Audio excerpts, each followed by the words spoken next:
بسم الله الرحمن الرحيم. وبه قال حدثنا عبدان قال أخبرني أبي شعبة عن أبي إسحاق بن عمر بن ميمون أن عبد الله قال بين رسول الله صلى الله عليه وسلم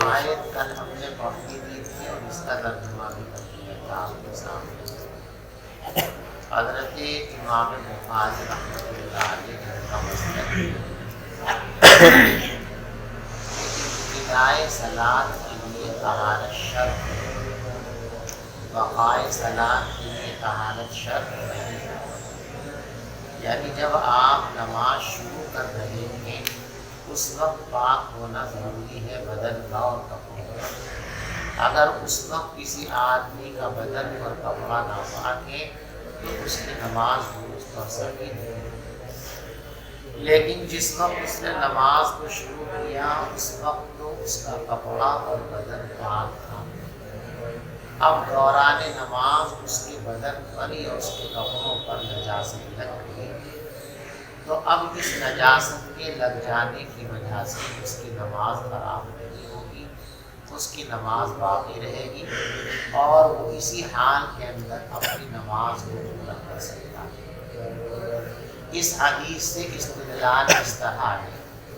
کہ حضور پاک صلی اللہ علیہ وسلم نے مسجد حرام میں بیت اللہ کے صحت میں آ کر نیت خان کی نماز کی۔ جس وقت آپ نماز پڑھ رہے تھے تو اپنے کچھ شریک ساتھیوں کے ساتھ وہاں مکمل اسے توہن ہوئی نماز سے، تو اپنے ساتھیوں سے کہنے لگا کہ بھئی دیکھو فلاں محلے میں اونٹنی کی جیر پڑی ہوئی ہے، کوئی آدمی جا کے وہ اٹھا لاوے اس میل کو اور لا کر رسول پاک صلی اللہ علیہ وسلم کی کمر پر رکھ دے جب یہ سجدے کے اندر جائیں۔ ایک آدمی گیا وہ میل اٹھا لایا اور لا کر اس میں ڈال دیا۔ پیغمبر علیہ السلام اسی حال میں سجدے میں پڑے گئے۔ عبداللہ ابن مسعود فرماتے ہیں کہ میں تجارت میں رہ گیا، لیکن چونکہ میں کمزور تھا، میرا خاندان بھی اتنا مضبوط نہیں تھا،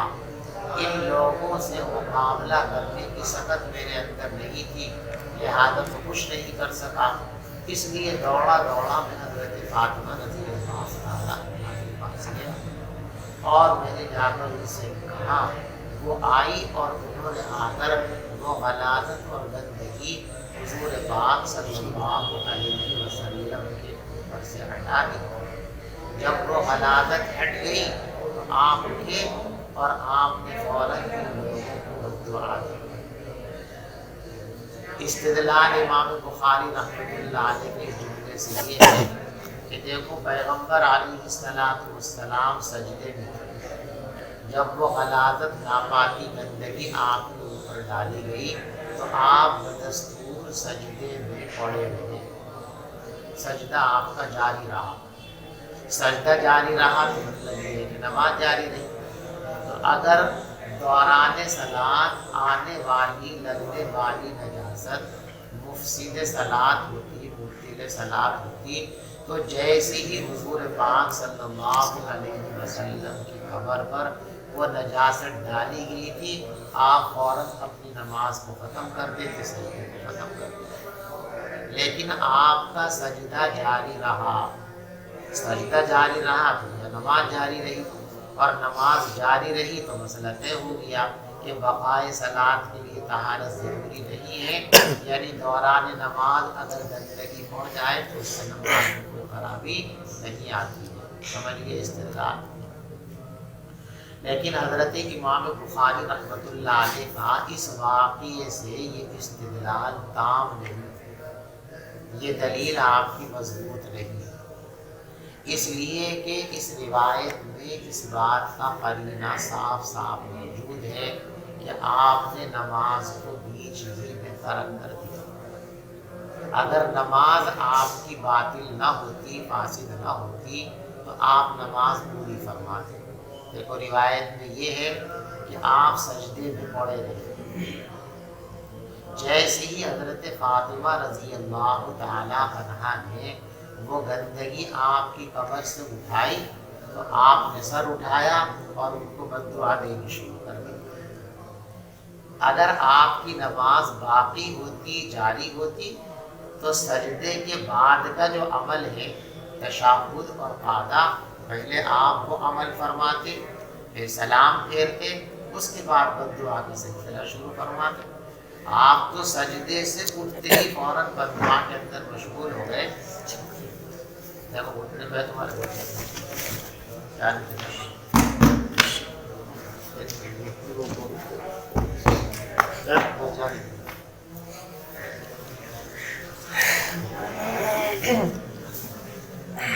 حضور پاک صلی اللہ علیہ وسلم نے سجدے سے اٹھتے ہی دعا کا سلسلہ شروع فرما دیا، تو نماز کہاں رہی؟ اگر آپ کی نماز باطل نہ ہوتی، فاسد نہ ہوتی، تو ایسی صورت میں آپ سجدے سے سر اٹھاتے، قعدہ اور تشہد کا عمل پورا کرتے، پھر سلام پھیرتے، لیکن یہ سب کچھ نہیں ہوا۔ سجدے سے اٹھتے ہی آپ نے جو ہے دعا کا سلسلہ شروع فرما دیا، نماز مکمل۔ تو نماز کی تکمیل نہ فرمانا یہ اس بات کی علامت ہے کہ نماز اس گندگی کے لگ جانے سے باطل ہو گئی۔ اب رہا یہ سوال کہ جب نماز باطل ہو گئی تھی تو آپ نے فوراً سر کیوں نہیں اٹھا لیا تھا؟ وہ آپ نے غم کی وجہ سے، آدمی پر جب کوئی افتاد آ پڑتی ہے، اس کی طبیعت کے خلاف کوئی سانحہ اور حادثہ پیش آ جاتا ہے، تو آدمی جس حال میں ہے وہی سکتے کس عالم میں رہ جاتا ہے نا۔ بھائی میں نے یہ سب خبر سنی تو بیٹھا رہ گیا، اردو کا محاورہ ہے نا، یعنی غم جب کسی انسان پر پڑتا ہے، کوئی تکلیف شدید جھٹکا لگتا ہے، تو آدمی ایک لمحے کے لیے ساکت و ثابت اور جامد ہو جاتا ہے، کوئی حرکت نہیں کر پاتا، بالکل ہکا بکا رہ جاتا، گمسم ہو جاتا ہے۔ تو آپ کا جو دل ٹوٹا اس حرکت کی وجہ سے، اس دل ٹوٹنے کی وجہ سے آپ نے اٹھنے کی ہمت ہی نہیں جٹا پائی، حزن و ملال کے اندر اسی حال میں پڑے رہے آپ۔ جب بیٹی نے آ کر وہ گندگی ہٹا دی تو بیٹی کی آمد سے ذرا آپ کے ہوش و حواس اور وہ جو جھٹکا تھا وہ کچھ کم ہوا، تو آپ نے سر اٹھا لیا اور اس کے بعد آپ نے بد دعا کا سلسلہ شروع فرمایا۔ اس روایت میں اس بات کی دلیل کہ گندگی دوران نماز لگنے سے نماز خراب نہیں ہوتی، تب دلیل بنتی ہے حدیث، جب حدیث میں یہ ثابت ہو جاتا کہ حضور پاک صلی اللہ علیہ وسلم نے اپنی نماز کو مکمل فرمایا۔ حالانکہ روایت میں صاف طور پر ظاہر ہے کہ نماز کو مکمل نہیں فرمایا، اور جب مکمل نہیں فرمایا تو اس بات کی دلیل ہے کہ نماز ختم ہو چکی تھی۔ اس سے حنفیہ کا مسلک ثابت ہوتا ہے، امام بخاری رحمۃ اللہ علیہ کا مسلک ثابت نہیں ہوتا ہے۔ بات سمجھے بھائی؟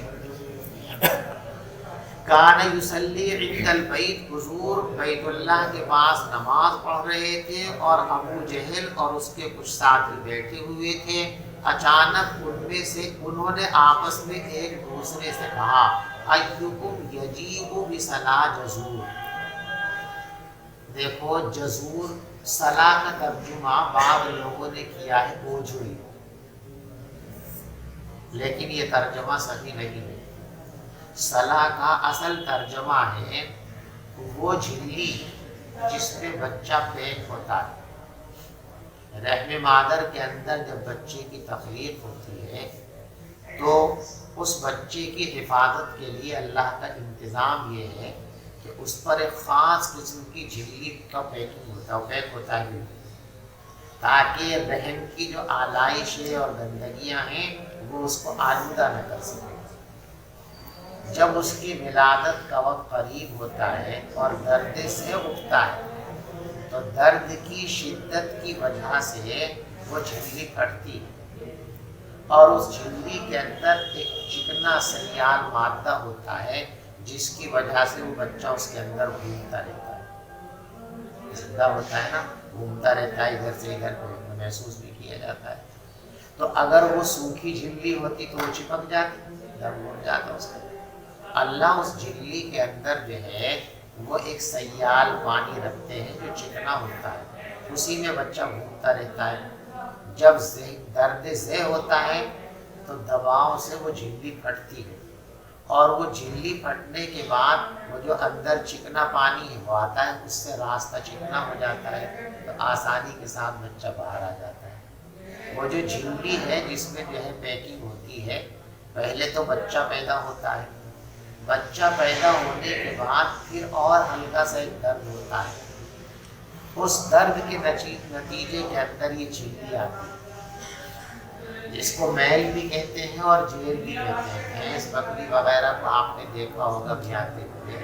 بچہ پیدا ہوتا ہے تو چھوٹا سا چھیچڑا سا لٹکا رہتا ہے، اور کچھ دیر کے بعد 10 منٹ میں، گھنٹے 2 گھنٹے میں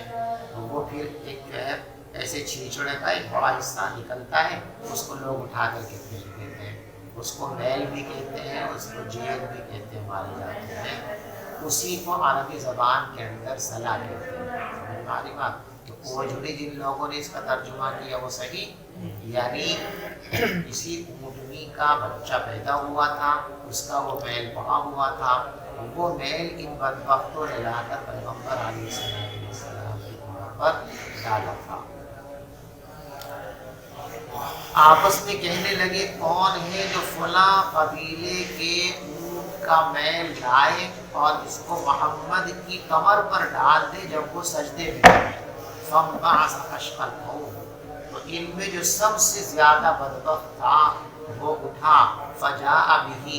اور وہ اس میل کو لے آیا، فنظر،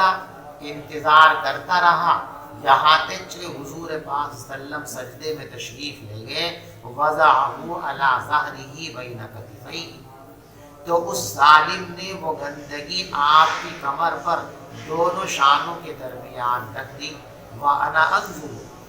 اور میں یہ سب دیکھ رہا تھا۔ عبداللہ کہتے ہیں یہ سب چیزیں میں دیکھ رہا تھا، لا اغنی شیئا، لیکن میں کچھ کر نہیں سکتا تھا،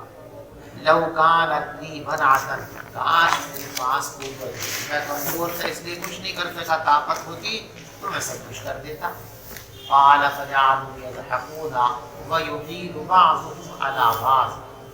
عبداللہ کہتے ہیں پھر وہ ظالم ہنسنے لگے اور ایک دوسرے کے اوپر گرنے لگے۔ صحیح ترجمہ تو یہ ہے کہ ایک دوسرے کے اوپر جب بہت زیادہ ہنستے ہیں نا تو ہنسی کی شدت میں کوئی ادھر کو لڑک جاتا ہے، کوئی ادھر کو لڑک جاتا ہے، تو اتنا زیادہ ہنس رہے تھے کہ ہنسی میں لڑک بھی رہے تھے، وہ اس کے اوپر گر گیا، وہ اس کے اوپر گر گیا۔ اور بعض لوگوں نے اس کا ترجمہ یہ کیا ہے کہ ایک دوسرے پر دھر رہے تھے، یعنی آپس میں یوں کہ بھائی تو نے کیا ہے، ذرا نہیں میں نہیں کرتا، تو نے کیا ہے کام۔ لیکن یہ ترجمہ صحیح نہیں، صحیح وہی ہے کہ وہ ہنسی کی شدت کی وجہ سے اور دل لگی اور مخول کی وجہ سے ایک دوسرے کے اوپر گر رہے تھے، اور پیغمبر علیہ السلام بدستور سجدے میں تھے، لا یرفع راسہ، سر نہیں اٹھا رہے تھے، حتی جاءت فاطمہ، یہاں تک کہ حضرت فاطمہ آ گئی، فطرحتہ عن ظہرہ، اور انہوں نے وہ گندگی آپ کی کمر سے اٹھا کر پھینک دی، فرفع راسہ، اور پھر آپ نے سر اٹھایا، ثم قال، پھر کہا اللہم علیک بالبر، دیکھو سجدے سے سر اٹھاتی بد دعا میں مشغول ہو گئے، باقی جو نماز کا حصہ تو اس کو پورا نہیں کیا۔ 3 مرتبہ تو آپ نے یہ جملہ کہا، اللہم علیک بقریش، اے اللہ قریش مکہ کی پکڑ فرما لیجیے، فشق ذلک علیہم، تو ان پر یہ جملہ بڑا شام گزرا، پیلے پڑ گئے فوراً، کیونکہ یہ ان کو معلوم تھا کہ یہ نبی برحق ہیں اور نبی کی دعا رد نہیں ہے، اور یہ بھی ان کا یقین تھا کہ یہ بیت اللہ کے قریب ہے، مسجد حرام میں ہے، اور بیت اللہ کے صحن کے اندر جو دعائیں کی جاتی وہ رد نہیں ہوتی۔ تو جیسے کہا کہ قریش مکہ کی پکڑ ہو تو ان کو ڈر لگ گیا کہ پکڑ اب ہو کر کے رہے گی، لہذا کام لے گے۔ فشق ذلک علیہم اذ دعا علیہم، بس ان لوگوں پر بڑا شاق گزرا جب حضور نے ان کو بددعا دی، وہ شاق گزرا، کانوا یرونا،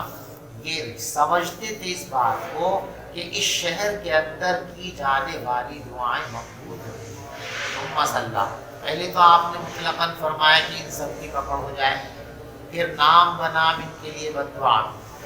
پھر آپ نے ان کا نام لیا اور یوں فرمایا اللہم علیک بابو جہل، اے اللہ ابو جہل کی پکڑ فرما لے،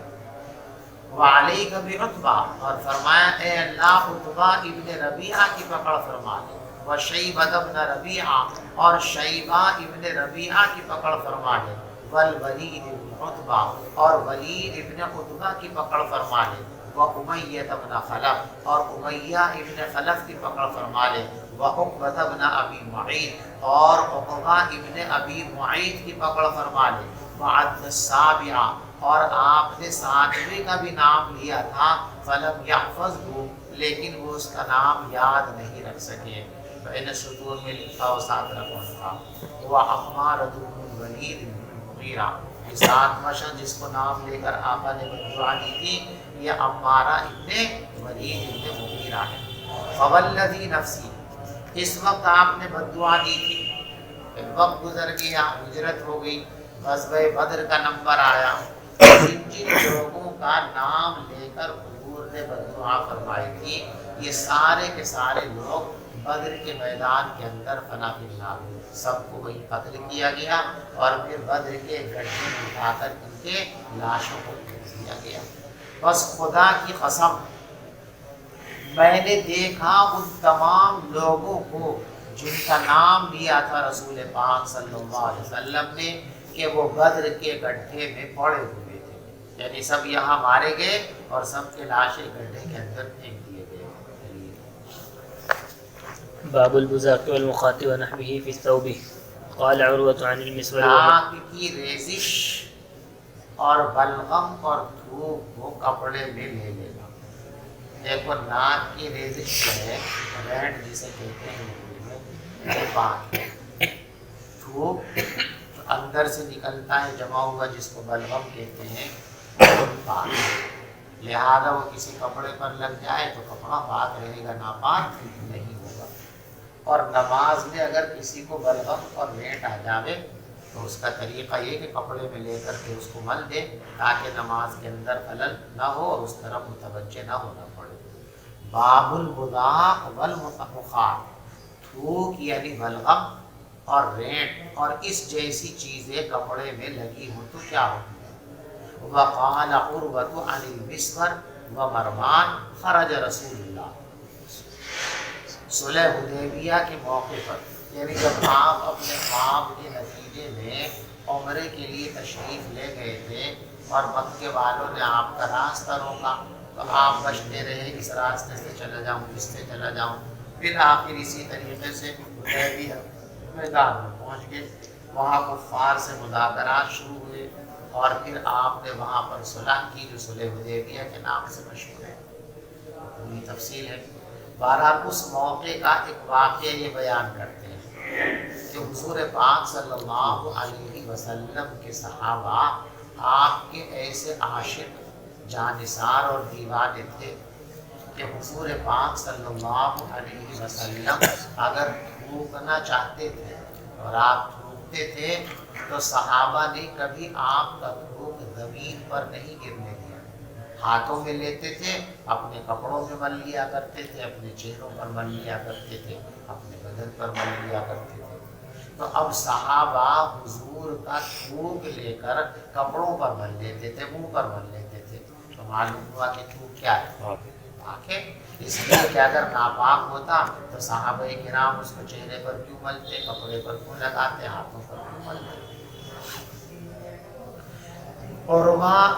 نقل کرتے ہیں مسور اور مروان کے حوالے سے کہ پیغمبر علیہ السلام حدیبیہ کے زمانے میں نکلے اور پھر لمبی حدیث انہوں نے بیان کی ہے، اس حدیث میں یہ جملہ ہے وما تنخم النبی صلی اللہ علیہ وسلم، پیغمبر علیہ السلام نے ناک سے ریزش نہیں ڈالی مگر یہ کہ وہ گرتی تھی صحابہ میں سے کسی نہ کسی کے ہاتھ پر، یعنی زمین پر جیسے دیکھا کہ حضور تھوکیں گے فوراً لوگ ہاتھ بڑھا کر اپنے ہاتھ میں لے لیا کرتے تھے۔ فدلا کا بھی اور وہ شخص اس کو اپنے چہرے پر اور بدن پر تبرکن مل لیا کرتا تھا۔ وبه قال حدثنا محمد بن يوسف قال حدثنا سفيان عن حميد عن أنس قال بزق النبي صلى الله عليه وسلم في ثوبه. قال أبو عبيد الله طوله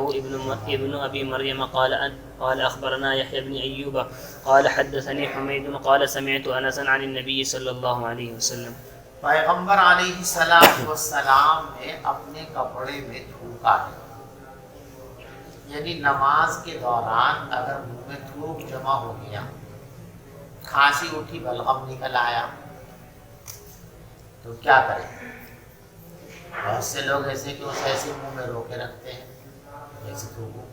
اب منہ میں روک لیا، نہ قرات کر سکتا، نہ تسبیح پڑھ سکتا، کچھ بھی نہیں کر سکتا، نماز خراب ہو جائے گی.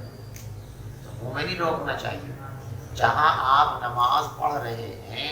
اگر وہاں تھوکنے کی جگہ ہے، تھوکا جا سکتا ہے، تھوکنا ممکن ہے، تو زمین پہ تھوک دو، نماز بھی ٹوٹے گی. اور اگر وہاں تھوکا نہیں جا سکتا، تھوکنے کا موقع نہیں، قالین بچھی ہوئی ہے مسجد میں، چٹائی بچھی ہوئی ہے مسجد میں، ادھر بھی آدمی ادھر بھی آدمی، آپ ایسی صورت کے اندر اس تھوک کو، اس بلغم کو، ناک کی ریزش کو منہ میں اور ناک میں مت گھماؤ، فوراً اسے اپنے کپڑے میں لو اور اس کو یا تو لے کر کے اس طرح مل دو تاکہ اس کا تقدر بھی ختم ہو جائے، یا پھر اس میں لو اور پھر اس کو کپڑے کو ایسے پلٹ دو. کسی کو تقدر بھی نہیں ہوگا، مسجد بھی گندی نہیں ہوگی، اور آپ کو جو ہے نماز کے اندر کوئی دشواری بھی. تو پیغمبر علیہ السلام کو اسی طرح ایک مرتبہ نماز میں تھوک منہ میں جمع ہوا تو آپ نے کپڑے کے اندر اس کو دیا. تو مسئلہ معلوم ہو گیا کہ تھوک پاک ہے، ناپاک نہیں ہے. اگر ناپاک ہوتا تو پیغمبر علیہ السلام اس کو کپڑے کے اندر نہ رکھتے. دامن میں بھی لے سکتے ہیں اگر کوئی اور کپڑا نہ ہو تو. اگر کوئی رومال نہیں ہے، کوئی دستی نہیں ہے، دامن میں بھی لے سکتے ہیں. باب لا يجوز الوضوء بالنبيذ ولا بالمسكر وكرهه الحسن وابو العالية وقال عطاء التيمم احب الي من الوضوء بالنبيذ واللبن. آپ جانتے ہیں پانی کے اندر کوئی پھل اتنی دیر تک ڈالے رکھا جائے کہ اس پھل کا مزہ اس کے اندر منتقل ہو جائے تو اسے نبیذ کہتے ہیں. کھجور کی نبیذ کے علاوہ کسی بھی پھل کی نبیذ ہو، اس کے بارے میں متفق طور پر سب کا ایک ہی قول تھا کہ اس سے وضو اور غسل کرنا جائز نہیں. لیکن کھجور کی جو بنی ہوئی نبیذ ہے، نبیذ تمر، اس کے بارے میں شروع زمانے میں حضرت امام اعظم ابو حنیفہ رحمۃ اللہ علیہ کی رائے یہ تھی کہ اس سے وضو کرنا درست اور صحیح ہے. اس زمانے میں یہ مسئلہ اختلافی تھا. لیکن پیغمبر علیہ حضرت امام اعظم ابو حنیفہ رحمۃ اللہ علیہ نے اخیر عمر میں اس قول سے رجوع کر لیا تھا، اور جو جمہور کا فتویٰ تھا اسی کو اختیار کر لیا تھا کہ جیسے اور پھلوں کی نبیذ وضو کے لائق نہیں ہے، نبیذ تمر بھی وضو کے لائق نہیں ہے. تو پھر اختلاف ختم ہو گیا. لیکن آج کے زمانے کے اندر یہ مسئلہ اختلافی نہیں رہا، اجماعی مسئلہ ہے. پوری امت کا اتفاق ہے کہ نبیذ کسی بھی چیز کی ہو اس سے وضو کرنا جائز اور درست نہیں ہے. اسی کو بیان فرما دیا لا یجوز الوضوء بالنبیذ ولا بالمسکر. وضو سے نبیذ سے وضو کرنا جائز نہیں ہے اور کسی نشہ آور چیز سے بھی وضو کرنا جائز نہیں ہے. وَكَرِهَ الْحَسَنُ وَأَبُو الْعَالِيَةِ، اور حضرت حسن بصری اس کو پسند نہیں کرتے تھے اور ابو العالیہ بھی پسند نہیں کرتے تھے. اور حضرت عطا رحمۃ اللہ علیہ فرماتے تھے التیمم احب الی من الوضوء بالنبیذ واللبن. میرے نزدیک دودھ اور نبیذ سے وضو کے مقابلے میں تیمم کرنا بہتر ہے. یعنی اگر پانی نہیں ہے، نبیذ اور دودھ ہے، تو ان سے وضو نہ کریں بلکہ تیمم کر کے نماز پڑھیں جائے. وبه قال حدثنا علي بن عبد الله قال حدثنا سفيان قال عن الزهري عن ابي سلمة. آپ کو بتا چکے ہیں کہ جب امام بخاری رحمۃ اللہ علیہ کوئی مسئلہ ثابت کرنا چاہتے ہیں اور اس مسئلے کو ثابت کرنے کے لیے ان کے معیار کی روایت ان کے پاس نہیں ہوتی ہے تو پیمد لگاتے ہیں. یعنی اس اصل مسئلے کے ساتھ کوئی دوسرا مسئلہ جوڑتے ہیں اور اس دوسرے مسئلے کی دلیل صاف طور پر حدیث کے اندر موجود ہوتی ہے، تو دوسرے مسئلے کو ثابت کرنے کے لیے روایت لائیں گے اور پھر بالواسطہ اس کو ثابت کریں گے کہ دیکھو جیسے یہ درست نہیں ہے ایسے یہ بھی درست نہیں ہے، یا جیسے یہ درست ہے تو نبیذ تمر کے سلسلے میں اس سے وضو نہ کی جاوے۔ عدم جواز وضو کے لیے کوئی ایسی روایت امام بخاری رحمۃ اللہ علیہ کے پاس نہیں تھی جو اس معیار کی ہو کہ اسے وہ اپنے بخاری کے اندر لا سکے، تو المسکر کا پیوند لگا دیا، الوضوء بالنبیذ ولا بالمسکر، نہ مسکر سے کر سکتے نہ نبیذ سے کر سکتے۔ اب نبیذ کے لیے روایت نہیں ہے تو مسکر کے لیے آئے یہاں پر، اور مسکر کے واسطے سے کہ دیکھو مسکر کے لیے نہیں ہے تو اس کے لیے بھی اجازت نہیں ہے۔ حضرت عائشہ صدیقہ رضی اللہ تعالیٰ عنہا پیغمبر علیہ السلام سے نقل کرتے کہ آپ نے فرمایا کل شراب اسکر فہو حرام، ہر ایسا مشروب جو نشہ پیدا کرتا ہو اس کو استعمال کرنا حرام ہے۔ باب غسل المرآة اباحت دم عن وجہہ، بیٹی اپنے باپ کے بدن سے چہرے سے خون دھو سکتی ہے۔ وقال ابو العالیہ امسحوا على رجلی فإنها مریضۃ۔ یہ ابو العالیہ ایک مرتبہ وضو فرما رہے تھے اور پیر میں زخم تھا، اس پر پٹی بندھی ہوئی تھی، تو ان کے شاگرد پانی ڈال رہے تھے۔ امام بخاری رحمۃ اللہ علیہ اس باب میں یہ بتانا چاہتے ہیں کہ استعانت فی الوضو،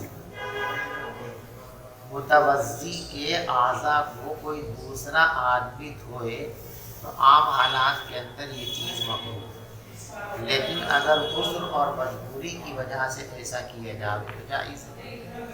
پیغمبر علیہ السلام کا چہرہ حضرت فاطمہ دھو رہی ہے، اب دیکھو دوسرا آدمی وضو کر رہا ہے کہ نہیں کر رہا، ابو العالیہ وضو کر رہے تھے، پیر میں زخم تھا، تو دوسرا جو ان کے کوئی شاگرد وہاں پہ تھے وہ ان کے اعضاء کو دھو رہے تھے، تو معلوم ہو گیا کہ عذر کی حالت میں دوسرا آدمی متوضی کے اعضاء کو دھو سکتا ہے، اس میں کوئی کراہت نہیں ہے، البتہ بغیر عذر ایسا کیا جائے تو یہ عمل ممنوع ہوتا ہے۔ وبه قال حدثنا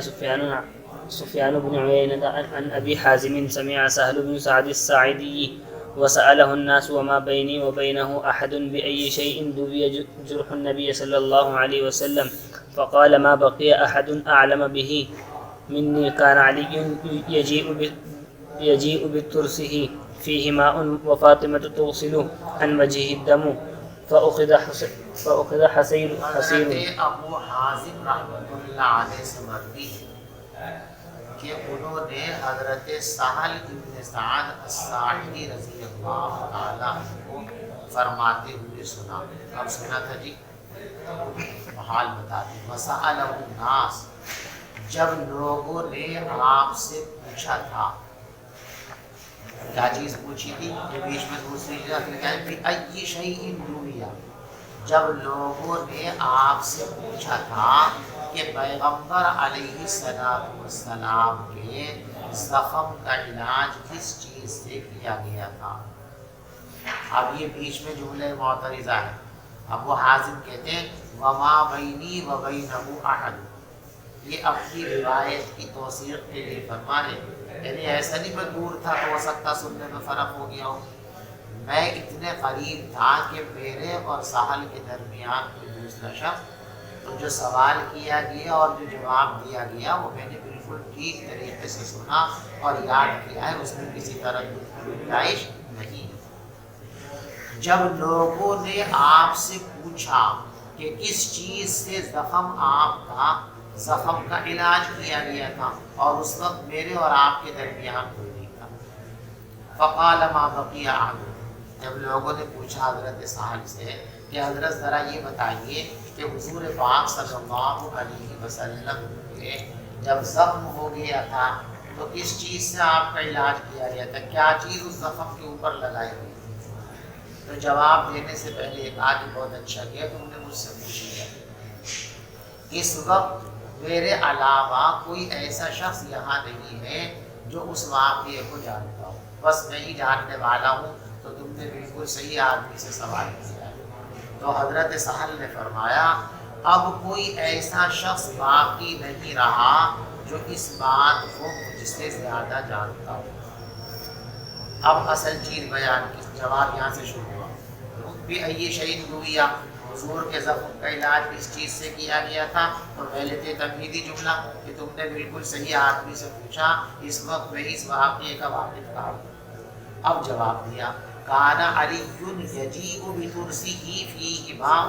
وفاطمۃ تغسل عن وجهہ الدم۔ حضرت علی رضی اللہ تعالیٰ عنہ اپنی ڈھال لے کر کے آتے تھے، اس میں پانی تھا، یہ تو پانی لے کر کے آ رہے تھے،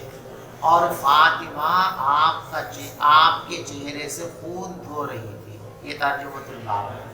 کہ دیکھو فاطمہ بیٹی ہیں، اپنے والد محترم کا چہرہ آپ دھو رہی تھی، لہٰذا معلوم ایسا کر سکتے ہیں۔ لیکن دھوتے رہے، پانی جتنا ڈالتے تھے خون اتنا نکل آتا تھا، صاف نہیں ہو رہا۔ تو پتہ چلا کہ دھونے سے کام نہیں چلے گا۔ جب خون بدن سے نکلتا ہے تو خون کے روکنے کا ایک طریقہ یہ بھی ہے کہ اس پر پانی ڈالو تو خون رک جاتا ہے۔ اگر خون کا جوش اور رفتار زیادہ نہیں ہوتی تو پانی ڈالنے سے بھی رک جاتا ہے، لیکن زیادہ رفتار تھی، پانی ڈالنے سے بھی رکا۔ تو پھر اس کے بعد ایک چٹائی کو ڈھکا گیا اور اس کی رات لا کر اس زخم کے اندر ایسے دی گئی، اس کے بعد بند ہو گیا۔ فَأُخِذَ حَصِيرَةٌ، چٹائی لی گئی، فَأُحْرِقَ، اور اس کو جلایا گیا، فَحُشِّيَ بِهِ جُرْحُهُ، اور اس کی ران کو آپ کے زخم کے اندر کر دیا گیا۔ باب السواک وقال ابن عباس بت عند النبي صلی اللہ علیہ وسلم فاستنى۔ مسواک امور فطرت میں سے 10 چیزیں جو امور فطرت قرار دی گئی ہیں، ان میں سے ایک مسواک بھی ہے۔ مسواک سنت ہے، اس میں کسی کا کوئی اختلاف نہیں، لیکن یہ کس چیز کی سنت ہے اس میں 3 قول ہیں۔ سمجھیے، ہمارے نزدیک مسواک وضو کی سنت ہے کہ وضو کرو تو مسواک کرو۔ شوافی کے یہاں، حنابلہ کے یہاں مسواک نماز کی سنت ہے کہ جب بھی نماز پڑھنے کے لیے کھڑے ہو تو اس وقت جو ہے مسواک کرو، سب سے کھڑے ہو کر۔ چنانچہ عرب میں چونکہ حنابلہ کا مسلک چلتا ہے، وہاں حرم شریف کے اندر آپ جائیں گے، اللہ ہم سب کو بار بار دے، تو وہاں بہت سے لوگ مسواک جیب میں رکھتے ہیں، جیسے تکبیر شروع ہوتی ہے نا،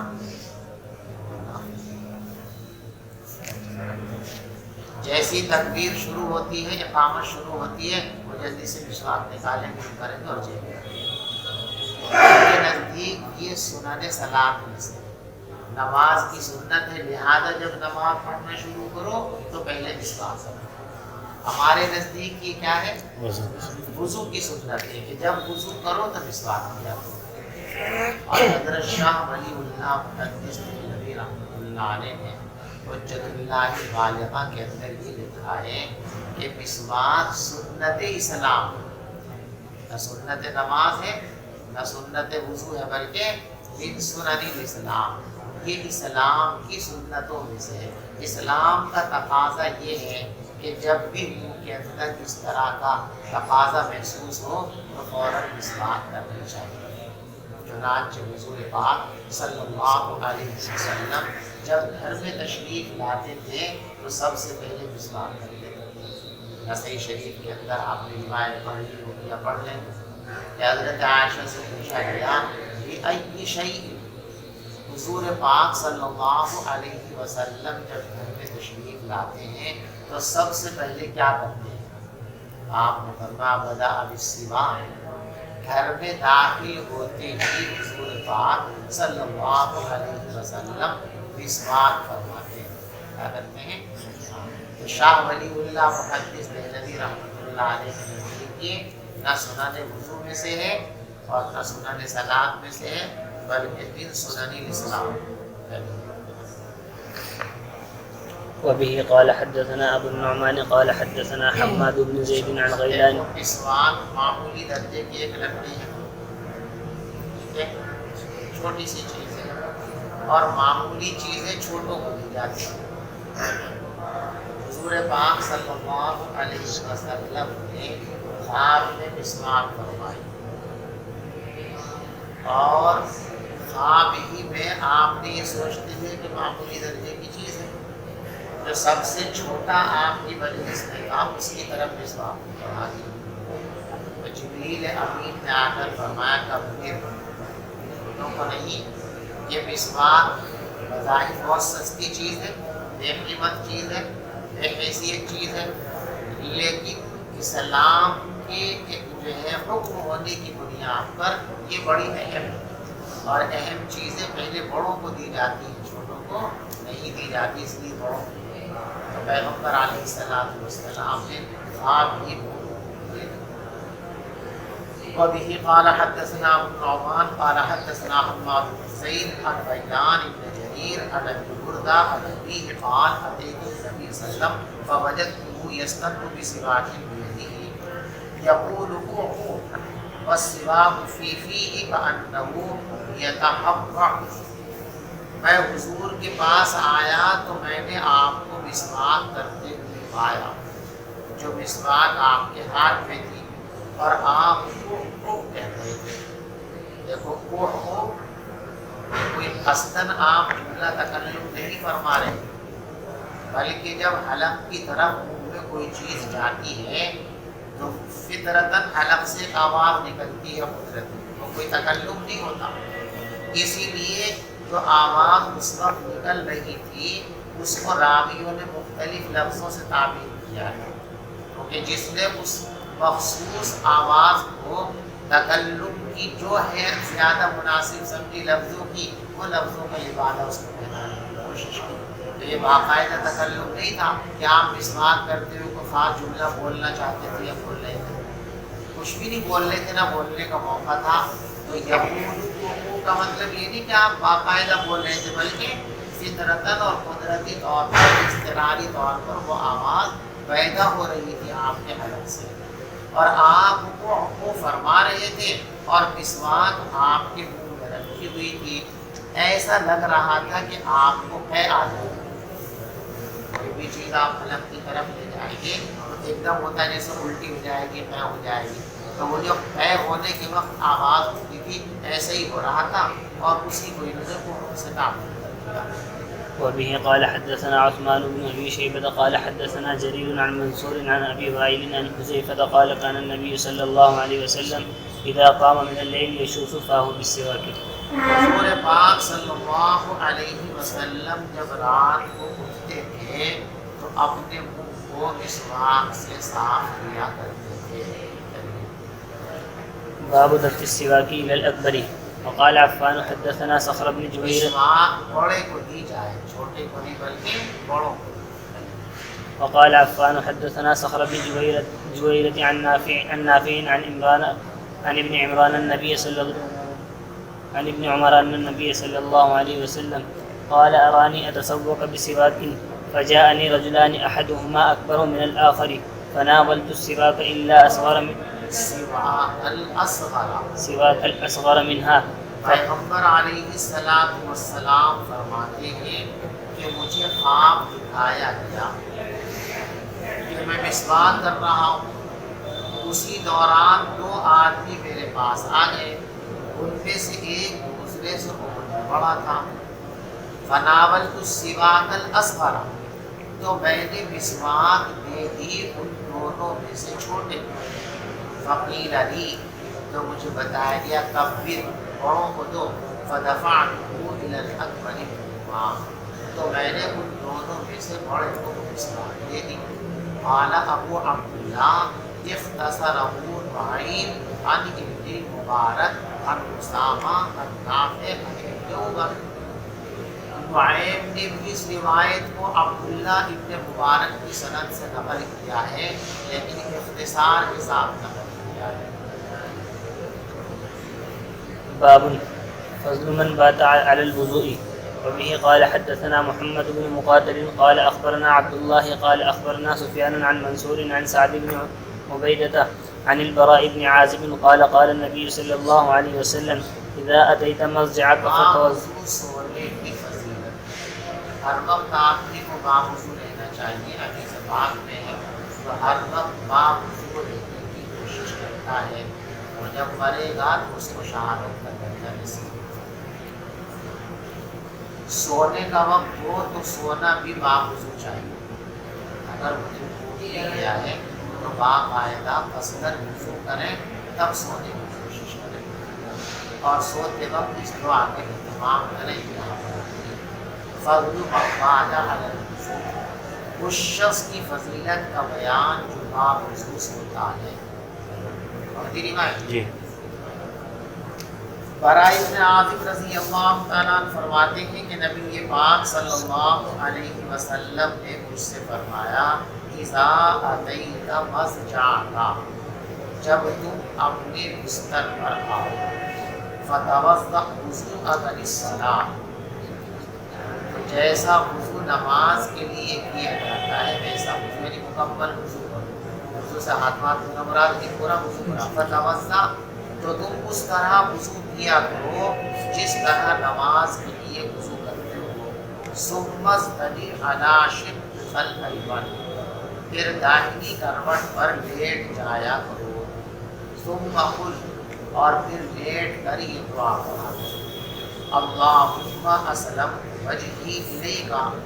وفوضت امری الیک والجأت ظہری الیک رغبۃ ورہبۃ الیک لا ملجأ ولا منجأ منک الا الیک، اللہم آمنت بکتابک الذی انزلت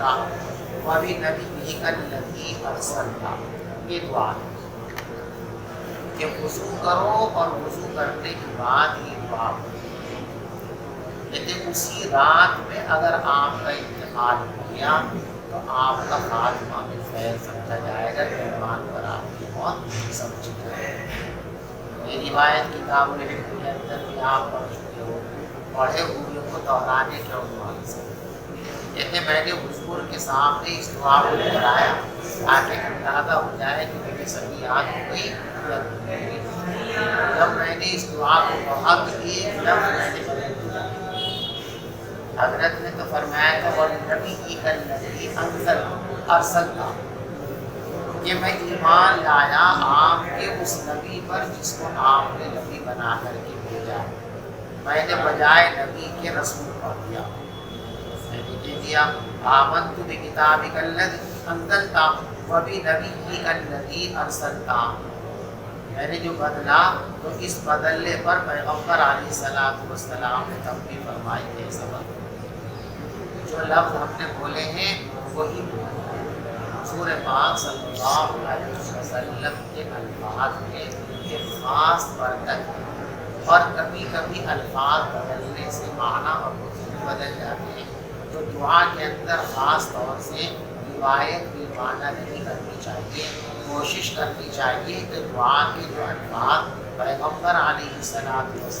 سے مقبول ہیں وہی الفاظ پڑھنے چاہیے اور بولنے چاہیے۔ یہ دعا جو یہاں پر پڑھنے کے لیے ہے، اس کا حکم اصل یہ ہے کہ اس دعا کو پڑھنے کے بعد کسی سے بولنا نہیں ہے۔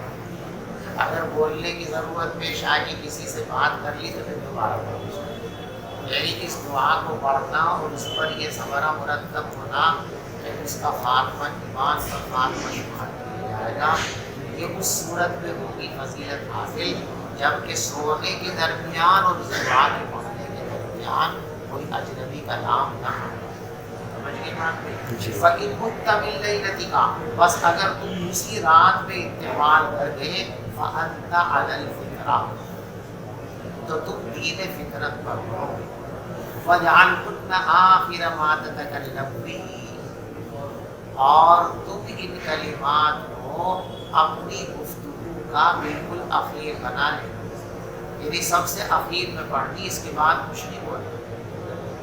قال فرددتها علی النبی، میں نے اس دعا کو حضور کے سامنے دہرایا،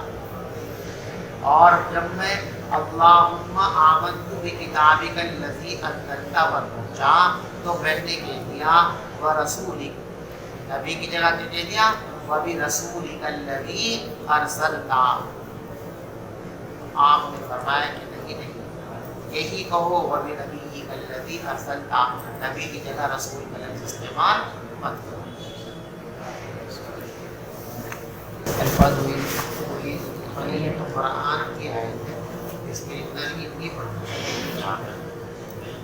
لا الہ الا اللہ۔ کسی نے نماز پڑھی تھی امام صاحب کے پیچھے 4 رکعت، 1 رکعت اس میں چلی، اب وہ امام کے پیچھے سہو تو نہیں ہوتا لیکن وہ پڑھتا چلا گیا، ایک طرف سلام پھیر لیا امام صاحب نے بھی، اب اس کو یاد آیا تو وہ کھڑا ہو گیا، تو اب سجدہ سہو تو کرے گا نا، سہو تو کرے گا نا۔ جو سہو امام کی ابتدا میں رہتے ہوئے سبب سہو پیش آیا ہے، اس کے لیے اس کو سجدہ سہو نہیں کرنا ہے۔ جب وہ امام کی نماز مکمل ہونے کے بعد اپنی باقی نماز پوری کرنے کے لیے کھڑا ہو گیا، اب کوئی سہو پیش آیا ہے، اب سجدہ سہو کرے گا۔ امام کے ساتھ رہتے ہوئے بس جو سہو کا سبب پیش آتا ہے، اب بقیہ نماز پوری کرتے وقت اس سہو کی وجہ سے سجدہ سہو نہیں ہوتا، سمجھ جی تو جو بقیہ نماز اس کی رہ گئی 1 رکعت 2 رکعت 3 رکعت، اس پہ سہو پیش آیا، اب سجدہ سہو ہے۔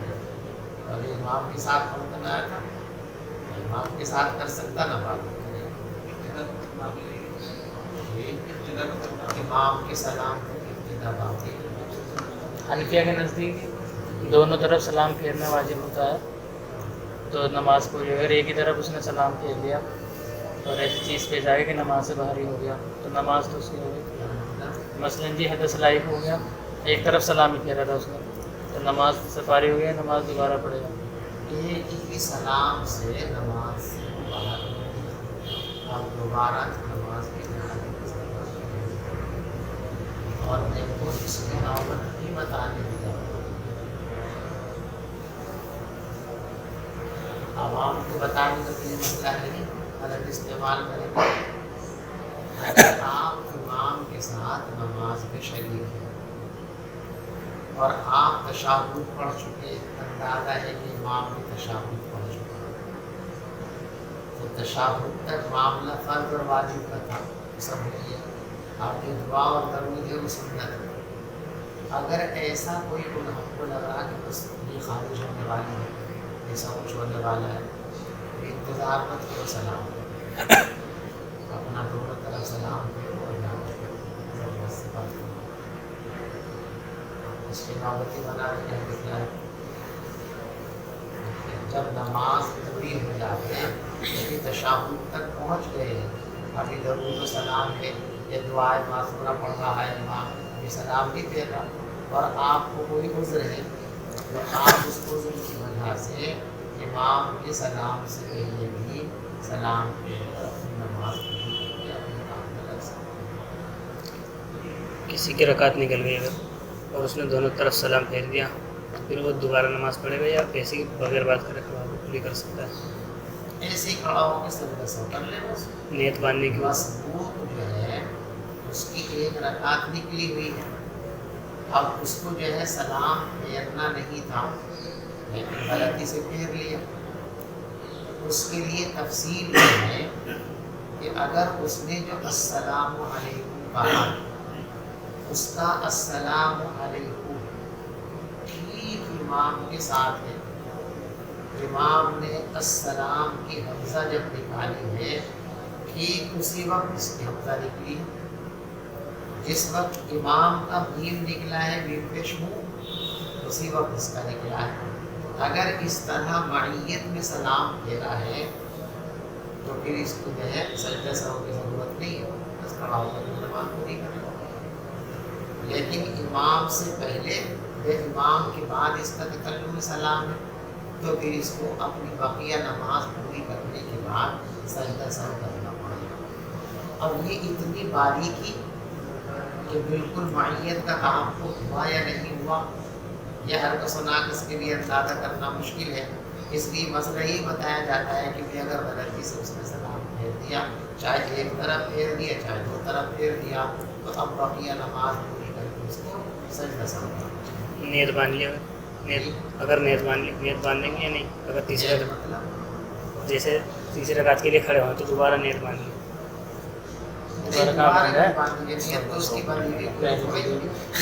ایسا کرا ہے کہ لوگوں نے، مطلب ایسا لیا تو کوئی بات نہیں، نماز ان کی فاسد نہیں، لیکن جو بندی میں اس کو کیا باندھو،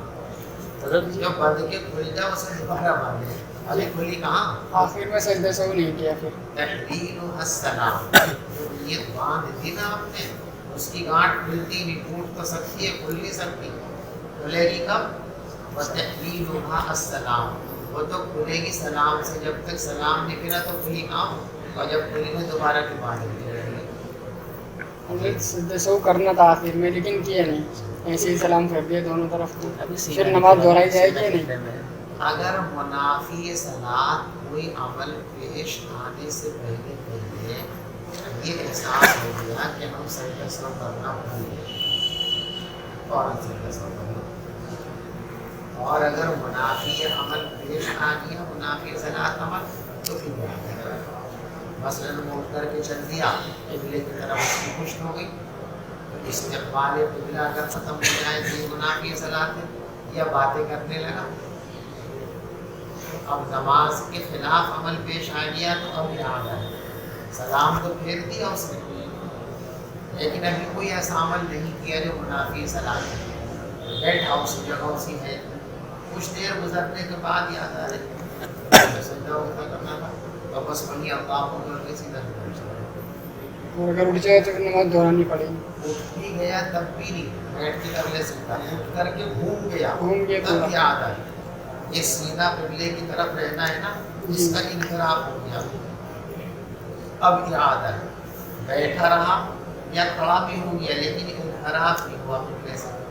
تو ابھی بھی وہی نماز اس کی باقی ہے، بس وہی فوراً اللہ اکبر کے سجدے میں اترنا جائزہ نہیں۔ جیسے جی آپ کو ہر مسائل جو ہے دھیرے دھیرے اترتے رہے، آپ نے ایک مرتبہ نماز پڑھی تو صحابہ نے کہا کہ 3 ہوئی ہے، آپ نے پھر کھاوڑے دیر پوچھے بھی اور پھر آپ نے ایک رکعت پڑھا 4 ہو گئے۔ یہ ہم آپ کو پہلے بتا چکے ہیں بخاری کے سبق میں، جب قانون بنتا ہے اس زمانے میں رخصت اور سہولتیں دی جاتی ہیں، جب قانون بن کر کے مکمل ہو کر کے اور اچھی طرح اس کا نفاذ ہو گیا، اب رعایت نہیں ہوتی، وہ حضور کے جو واقعات ہیں کہ آپ نے بات کرنے کے بعد دوبارہ ہو کے نماز کی تکمیل کر لی، آپ نے کیا ہوا لیکن کم کبھی کچھ بھی نہیں ہوا، لوگوں سے سچا بھی ایسے ہے کیا، لوگوں نے کہا کیا ہے سچ کہہ رہا، تو وہ قانون بن رہا تھا اس وقت، اور قانون بننے کا جو زمانہ ہوتا ہے اس میں قانون پر 100% عمل نہیں ہوا کرتا، کچھ کوتاہی ہو جاوے تو بن گیا مکمل قانون بات ہو گیا، اب اس پر ہے پابندی سے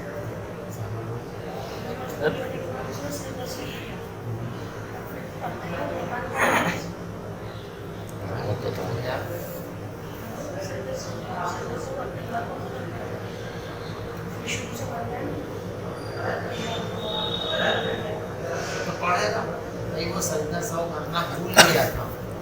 اب یاد آ گیا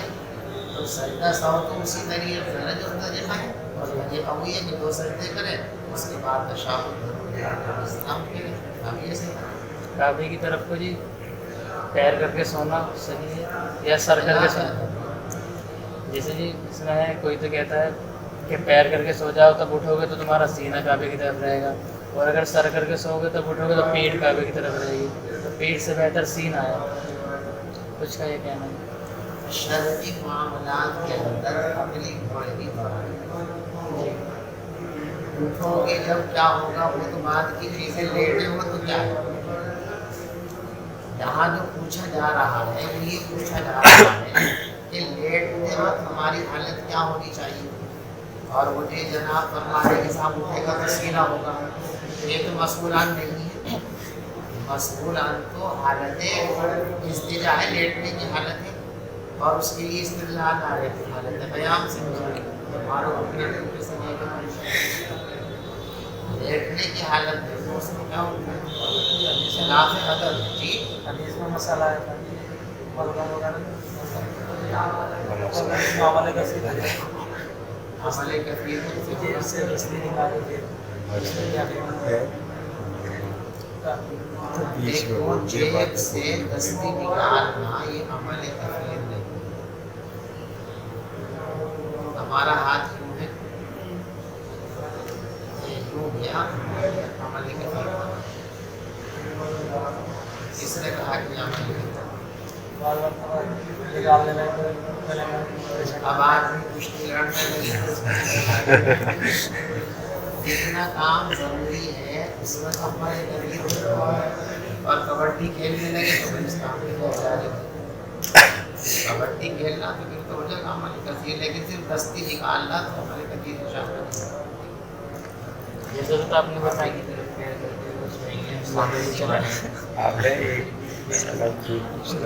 استعمال اگر استعمال کی وجہ سے استعمال ختم ہو جائے تو کسی کی نماز صحیح ہو، لیکن ایک منٹ کہتے ہیں تو بس بہت چلائی گئی ہے یہ جاننے والی بات ہے۔ اگر سامنے دیوار ہے اور بالکل وہ تو بھاگی والے جو ہفتے کے اندر ہیں وہ سامنے وہ بیٹھے ہوئے تو دیواروں سے خلاف ادب یہ عمل ہر جگہ ہے، کعبہ سامنے ہو سکتی اور یہ آدھوں تک یہ مزید حرام چیز نہیں ہے، کیا ہے خلاف ادب ہے، وہ وہاں بھی ہے اور یہاں بھی۔ حضرت سجدہ سہو سے رکعت کی ادائیگی ہو جائے گی اگر نماز میں کوئی رکعت بھول گئی؟ رکعت ہی چھوٹ گئی، ہاں، جیسے 3 رکعت پڑھی ظہر میں اور دھیان نہیں آ رہا کہ 3 پڑھی ہیں یا 4 رکعت۔ تو پہلی مرتبہ اگر ایسا ہو تو نماز میں کیا کرنا، اچھا، اور اگر ہوتا رہتا ہے ایسا تو پھر یقین پہ عمل کرو۔ 3 اور 4 میں جو بات یقینی آپ کو نظر آ رہی ہے جس طرف رجحان زیادہ ہے، ظن غالب پہ عمل کرو، اور ظن غالب نہیں ہو رہا ہے تو پھر متیقن پہ۔ 3 اور 4 میں اختلاف ہے تو 3 تو یقینی ہے تو 3 مان، 2 اور 3 میں اختلاف ہے تو یقینی ہے۔